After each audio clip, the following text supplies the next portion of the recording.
Hi everyone, Teddy Baldassarre here.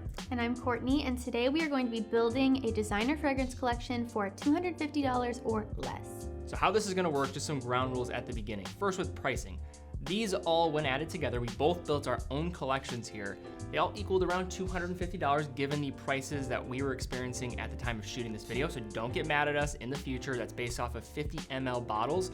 Also, another point of consideration here is how we're doing this, is we're building a collection around every season of the year.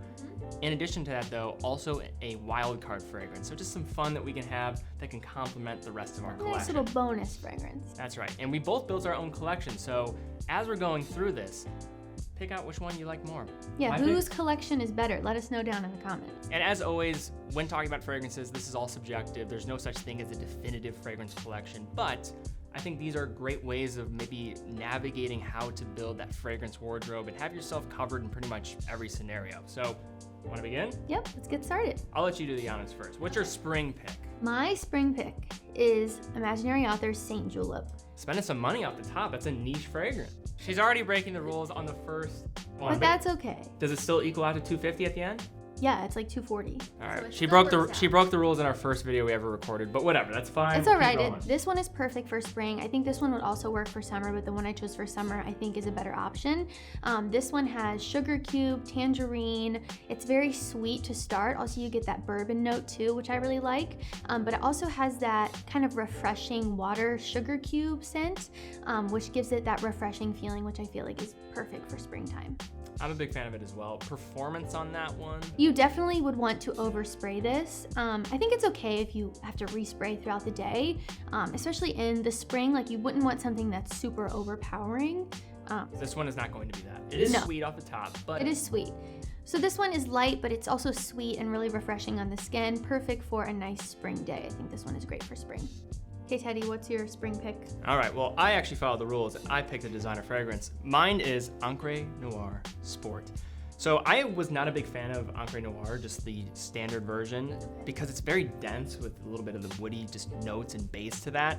This one has that. It has vetiver in it, which somebody described as fancy hay, which is like the perfect description of that. I love vetiver. You're not the biggest fan of vetiver. I just think this is a nice, kind of more subdued version of Encre Noir. I mean, the sportiness of it, I think the wearability of it, it's not as dense in terms of like the woods and what it's going for. You have vetiver in it, cypress, but also the grapefruit note is very prominent off the top.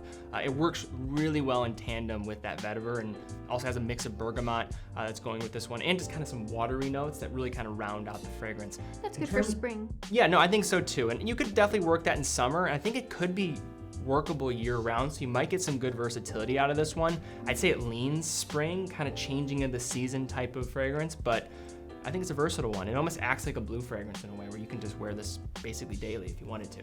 Cool. So that's my pick, spring, Encre Noir Sport. All right, so Courtney, now we're moving on to summer. What's your pick?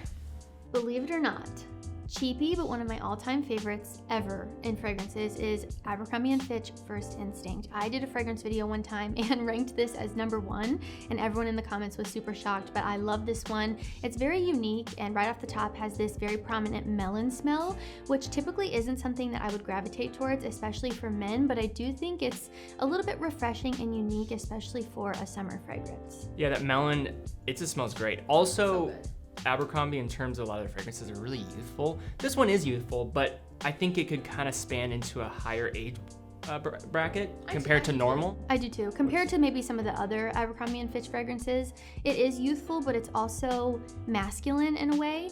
And it does have that prominent melon, but then it dries down to sort of a musky sweetness, which I think kind of rounds it out. Yeah, I'm a big fan of that one as well. It's a great fragrance. Warm weather, daytime. You could wear this to the gym. Just really great summer fragrance. Performance, not that great. I would say it's moderate, maybe below average. Better than Saint Julep. Not horrible. Much better than Saint Julep, I will say. Okay, so what did you choose for summer? Summer? Is this summer? This is summer. This is my summer pick, Guerlain Homme EDP. When I first stumbled on this fragrance, I just looked at the note breakdown. I blind bought this just because it interested me, like what's in it. I like the minty, lime, just type of accord, plus it has a rum note in it, which right off the like. Yes, base of vetiver in it as well. So it had a lot of the things that I like, and I really did like it. Guerlain, My first experiences with the brand, they make incredible fragrances. A lot of them are actually pretty attainable considering the quality in which they're being put together with. This one didn't have the same type of mature feeling as other ones do. It still does have that refined type of feel with it, but I think it leans a bit more youthful. I could see a younger guy in his like 20s or 30s actually pulling this off. Like something like Guerlain Vetiver, that's gonna scare some people away. Or like Happy Rouge, I think that's a little bit more mature. This, I think, is a perfect middle ground, and also performance is good. When you have that lime citrus top mixed with the mint and then the rum and vetiver, it just comes together. It actually performs solid for a summer fragrance. And for me, a lot of just summer fragrances out there just don't do it for me because I have to always keep applying again and again. I love wearing summer fragrances as much as I love fall, but summer, if you get the right fragrance, it's good performance, you can just wear it all day. This was just one that I really enjoyed. So I think that's gonna be my pick. And also for a house like Guerlain to find something like this for pretty attainable price, I think it's a no-brainer. So that's my pick. Great choice. Okay, my pick for fall is Dolce & Gabbana, the one EDP version. So in the past, we've had the EDT version. I actually wore that on our first date. You did, and I complimented you. It's definitely why we're still together. I'm sure that's why, but I'm sure it was dead by the time I was driving the car like 30 minutes to get to our date, and yeah, probably already that's when decided. You have to keep respraying because it doesn't last, but that's what I love so much about this one is it lasts so much longer than the EDT, but still smells incredible, and I would argue that this one even smells better than the EDT. So this one you're getting the longevity plus the great smell. So this one has grapefruit, coriander, basil to start, and then kind of dries down to an amber, cedar, tobacco. It's a woody, spicy fragrance, but it's masculine, classic, warm, date night approved for sure, as we mentioned before. And it's just a very safe option. I think this is a mass appealing fragrance, but still smells wonderful. That's a no-brainer for fall, and also year-round. It's like a nighttime fragrance. I just look at that and like anytime, even in the summer, I think you could pull it off. It kind of has a syrupy, that amber. But for a date night in the summertime, sure, I think you could pull this one off too. But for fall, it just for sure a no-brainer. Yeah, there's a reason why that one's so popular. Yep, popular, but still smells great. What's your fall? Fall pick? It's a pretty classic one. Hugo Boss Bottled Intense. So this is kind of a no-brainer in its own way, just like Dolce & Gabbana, the one. I feel like this one maybe not as hyped, but still really solid. I think it's just got some clean notes in it. It still has kind of that designer feel to it. A lot of people say that this is kind of like the, I don't know, maybe like the stepping stone to Layton in terms of Parfums de Marly. Okay. I get a little bit of that. It's a little bit more subdued. It's not as like spicy, but it definitely has that apple cinnamon type of accord that I think works. Perfect for fall. Yes, I like the dry down too. It's got solid performance. I'd say above average performance. You got a bit of vanilla. I notice as it kind of dries down even further, but it's just reminds me of fall. It just feels fall to me. You certainly could wear this in the winter time and also probably other times of year too. Spring, totally viable, even in the summer as well. It's not overpowering. A lot of these like apple, cinnamon, vanilla type of fragrances can be really dense. They're potent. Yes, they can be. This one's potent, but not so like just dense in its delivery on the skin. I have good performance, but I enjoy it. It's a good one for me. Nice, good choice. All right, let's get some cold weather fragrances. Let's see what you got for winter. My winter pick is Christmas in a bottle. I think this just smells, it's just the epitome of Christmas time. It's cinnamon, lavender, it's got that leather, tobacco leaf, oak moss. It's so good. It's like an amber, spicy fragrance, and it's also a really great value for the price. So I like it a lot. What do you think about the bottle? Not that that's a big deal, but... I mean, this little sleeve is like, it's like a sweater. It just reminds me of Christmas. It's like a sweater on a fragrance bottle, which is fitting for, the season. It just reminds me of a family holiday party. That's what that reminds me of. Yeah. So if that's your vibe... It smells like a hug. Yeah, that's another way to put it, I guess. Christmas in a bottle. That's all you need to know. Okay, I approve. Winter. What do you got? One of my personal favorites. Honestly, one of my personal favorite designer fragrances out there. Prada Lunarosa Black. Prada, to me, I don't know about you, but I've not smelled a Prada fragrance that I don't at least like a little bit. I don't know if I would be totally sold on it. I would wear it all the time, but right. Prada kind of just makes safe fragrances, but they do. Certain times they also, and I think within the this family of fragrances, I think Lunarosa Black is probably my favorite. That's my favorite too. It's got this dark, mysterious type of just powdery scent to it. It's a great date night fragrance. I think it does work through the cold better than I think I expected. I wore it a lot last year. It's just a good designer fragrance. Even though I really wear a lot more niche now, this is still something that I would wear quite a bit. It has that amber musk type of just delivery in terms of the fragrance off the skin.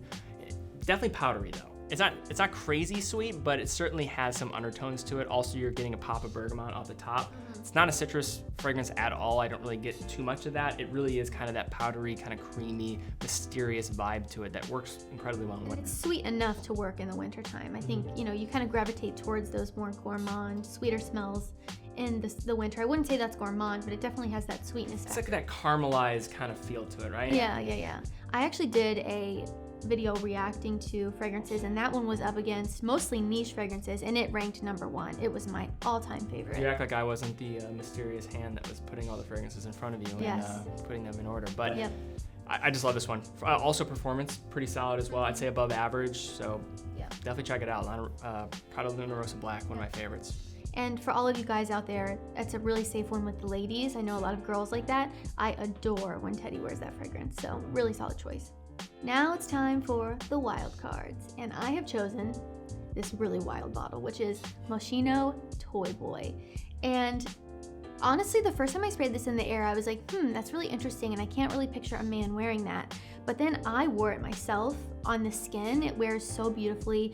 It has this rose note in it, which kind of adds a tender and playfulness vibe to this fragrance, which I really like. It does have a peppery top. The pink pepper, I do notice that as well. Sandalwood in the base. Yes, it does dry. I think the dry down is actually what makes that fragrance. It's a little sweeter. Yeah, it has kind of a musky dry down. I don't know if it's for me, but I get it. I get why that thing has become increasingly popular in the last 12 The bottle is months. so super cute. Yeah, I don't know. I think it's adorable. It matches the name. Yes. It matches the name, no question. For sure. But this one is very different than anything on this list, and really, honestly, any other designer fragrance that I've smelled. It's very unique. You'll definitely stand out wearing this one, and I do know that it's not for everyone. It smells great on women too. I really liked wearing it the other day. But yeah, it just has that rose that adds a little bit of tenderness and playfulness to it, which I really love. So. Cool. Okay, where's your wild card, Teddy? Wild card, Trussardi Riflesso. When I first tried this, I didn't really know what to expect. Some people talk bad about the bottle. I think the bottle's really cool. Oh, I like the bottle. I like the bottle too. I think it's cool. Classic barbershop to me. That's what I feel like this one is going for in a lot of ways. It's got a lavender note, apple, tonka. It's a bit powdery. But also year round, I think it's got a lot of just usability. This one for me probably leans a little bit more changing of the season. It could certainly work during the winter months. Summer, it does have a little bit of a syrupy kind of vibe to it that will make it a little nauseating for some people around you, but just don't overspray it. Light in the summer. I think that's the way you have to go about it.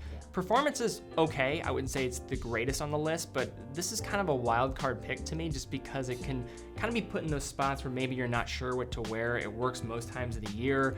If you want kind of that classic barbershop vibe, I don't know if I necessarily have anything else in the collection right here that would really kind of hit that. No. So this was kind of where I was going for with this pick, and I like it. I think it's an underrated fragrance. I love when you wear that one. Yeah, it's good. Different, yeah. It's getting some love now. I feel like it's getting some more love now, but pretty good. All right, guys, those are all of our picks. Let us know down in the comments below who you think won. I think I won, but... They were going to side with you. I know it. They always do. I could never win here. But I thought I did a pretty good job. I don't know. You guys make the decision. Go in the comments down below. If you guys also liked this video, be sure to give it a thumbs up. Subscribe. This is a new channel here. We're going to be posting way more fragrance content. What do you guys want to see in the future? We love building collection videos like this, reviewing fragrances, blind reactions. We're going to be doing all different types of things in the future. So be sure to subscribe. That really means a lot to us. We both love this. This is something that I think we both have a passion for. And it's fun to do together, too. Yes, exactly. It's fun to have something in common, on that level where we can get in front of the camera and just talk about something that I think we both have a really strong interest in. So definitely be sure to subscribe. But anyways, guys, thank you all so much for watching, and we will see you all next time.